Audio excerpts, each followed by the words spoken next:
rumoured to be her lover. It's never been found. Of course, that doesn't mean it's not there. Let's see where this one leads me. When gossip travels fast and secrets run deep, small towns become the perfect stage for stories that keep us guessing. Hi, I'm Justine, the nerdy half of the Breakaway Braveheart. And today I'm in Denbigh, North Wales, off the beaten tourist track. Perfect for a UK day trip. So if you're looking for quaint and quiet, cute and cosy, and packed with history, this is the place for you. And if you're also looking for mystery, secrets, rumours and gossip, Denbigh has got you covered there too. Let's kick off with one of history's greatest love scandals, the failed glory of a virgin queen's on-again, off-again boyfriend. Behind me are the ruins of what was supposed to be a great grand cathedral, but never got that far. Now it's the home to sheep and private residences. Perhaps a reminder of how the mighty can fall. The church was initially commissioned by Robert Dudley, favourite of Queen Elizabeth I, rumoured to be her lover. You see, Elizabeth and Dudley spent a lot of time together. She called him my eyes and my sweet Robin. And then one day, Dudley's wife Amy mysteriously died, falling down a staircase. Royal gossip and pamphlets soon filled with the rumour that Dudley wanted to marry Elizabeth. But by now, suspicion had been cast on this sudden death of his wife, and all this bad publicity was not suitable for the Queen. But while it wiped out Dudley's chances of marrying Elizabeth, it didn't end his favour with her, and she kept him close at court. In 1564, she made him Earl of Leicester and Baron of Denbigh. Leicester was an old English title, but Denbigh was something else entirely. A strategically important Welsh town. Only a generation earlier, the Laws in Wales Act was formalised, and Wales was annexed as part of England. So building an enormous church here was as much about stamping royal power on the landscape as it was about religion. But while Dudley might have been able to fool the Queen, the people of Denbigh were having none of it. Locals soon nicknamed it Leicester's Folly, implying it was more of a vanity project than some glory to God. Of course, it didn't help that Dudley was English, from a long line of wealthy English nobles. This caused instant resentment in the Welsh local community. Dudley's project was soon seen for what it really was, an English imposition on a Welsh town.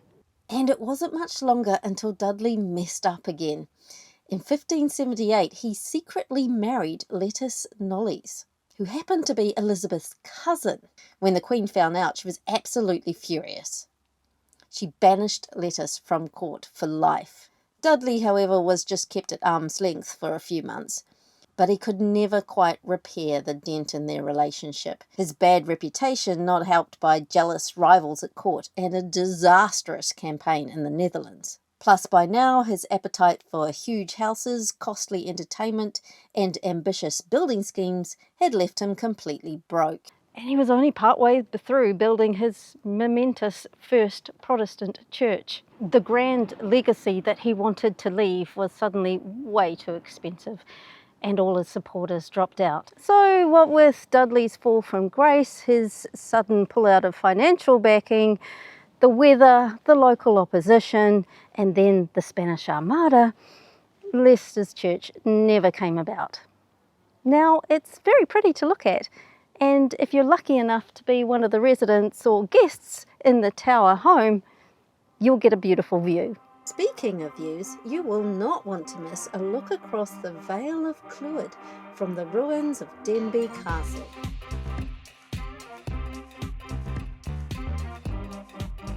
You can walk up to the castle hill and walk around the grounds for free at any time that you like. And it's lit up at night time. I believe it's supposed to be quite gorgeous. But if you want to get inside the castle and get up close and personal, don't come on a Tuesday or a Wednesday. The castle is closed. The castle was commissioned in 1282 by Henry de Lacy, Earl of Lincoln, on behalf of Edward I after his conquest of Wales.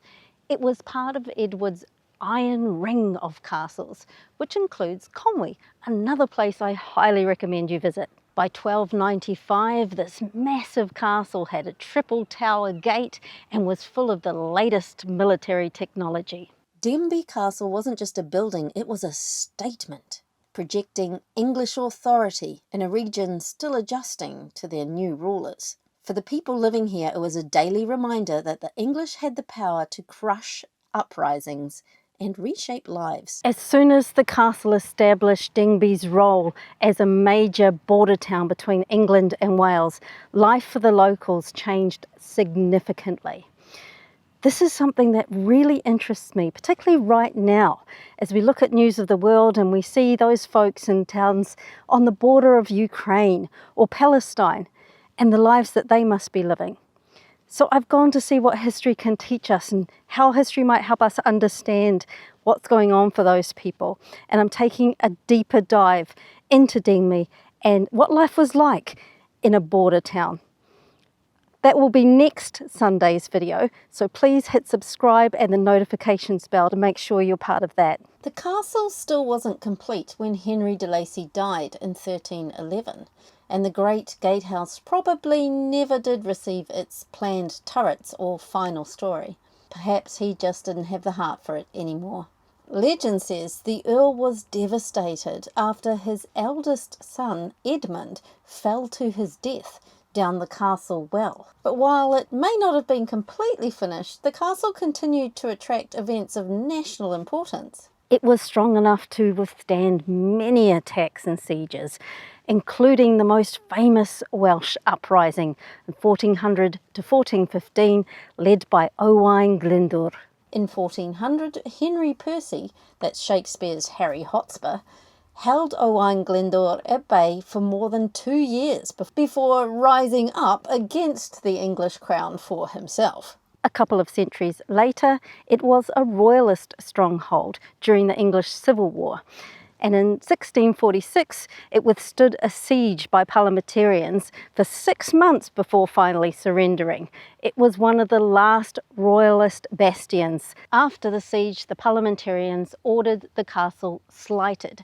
That means deliberately damaged. They didn't want it used for any more military purposes. Over the centuries, the castle became more than a fortress. Rumours and whispers began to surround it. Secret passageways, hidden chambers, and stories of treasure stashed away. Rumour insists that there is Royalist treasure buried underneath. Apparently they quickly dug it in there and hid it there before they surrendered. Lots of people have gone and searched for it. It's never been found. Of course, that doesn't mean it's not there. And of course, there's also rumours of secret tunnels that lead back to the town. Let's see where this one leads me. Because Denbigh sits on the ridge above the Vale of Clwyd, it was a key trading and travel route between the coast and inland North Wales. Wool, cattle and crops were traded locally and exported through nearby coastal ports. By 1290, the town was formally recognised in a market charter as a centre for commerce. So this bit of stone actually dates from the 15th century. It used to have a large cross on top of it, and it was a focal point of the market. In the 18th century, there was butchers' stalls installed around here, and you can you see those grooves in the side? That's where they sharpened their knives. And the town wasn't just bustling with activity above. Underneath Denbigh, there is rumoured to be a hidden network of cellars and tunnels that snake all the way through the old town, possibly even up to the castle. These passages were secret trade routes for smugglers. Whiskey, brandy and tobacco were slipped through these dark corridors in an attempt to avoid the heavy taxes imposed by the English crown. These high taxes were used to feed the English war machine, so it didn't go down well with locals. So they found a way around it, slipping goods through hidden tunnels. It's a dead end.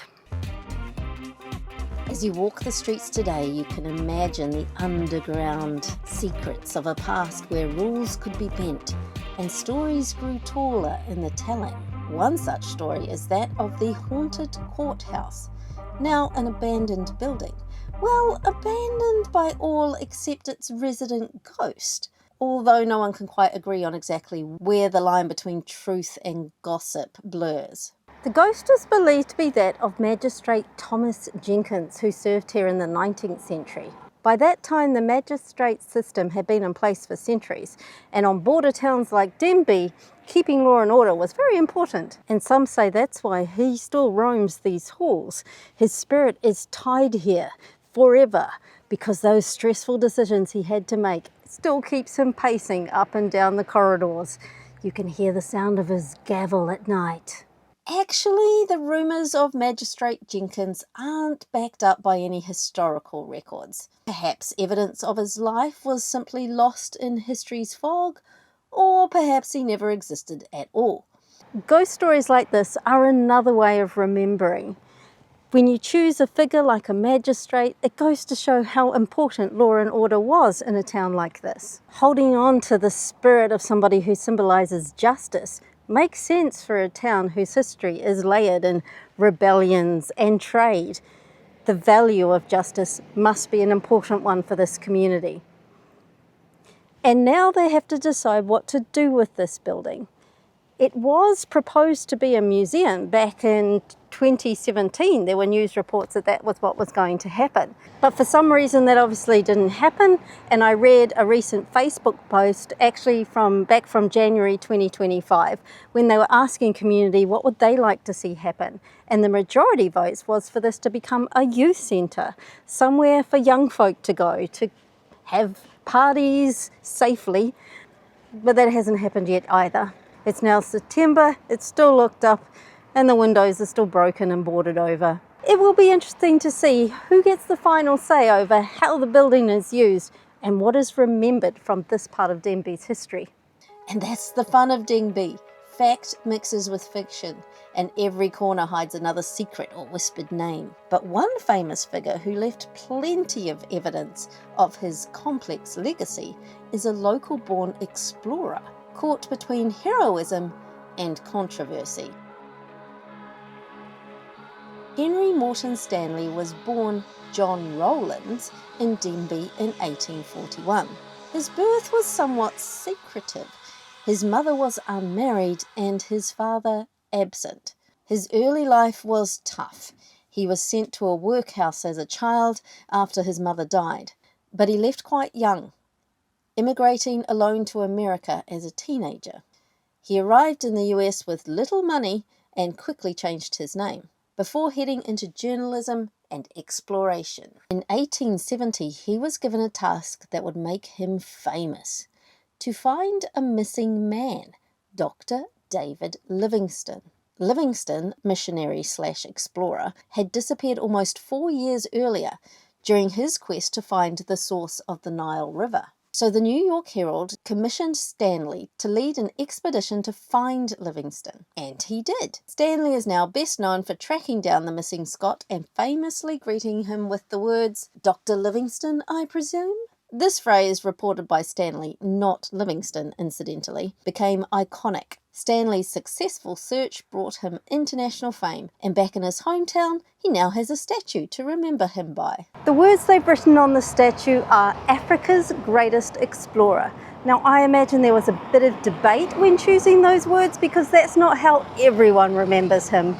You see, Stanley's legacy is controversial. He used forced labour and harsh discipline against the locals. And his expeditions were really barely disguised, militarised imperial missions, particularly for King Leopold II of Belgium. Stanley's work helped pave the way for the brutal Congo Free State regime, notorious for human rights abuses. So while some view him as a heroic explorer, others condemn him as an agent of colonial exploitation and violence. This is perhaps the part of the story that Denbigh's statue seeks to keep a secret. But you might find out more if you're lucky enough to be here on a Sunday, when you can join a free guided tour of the town. I have popped a link in the description to the library where you can book the tour.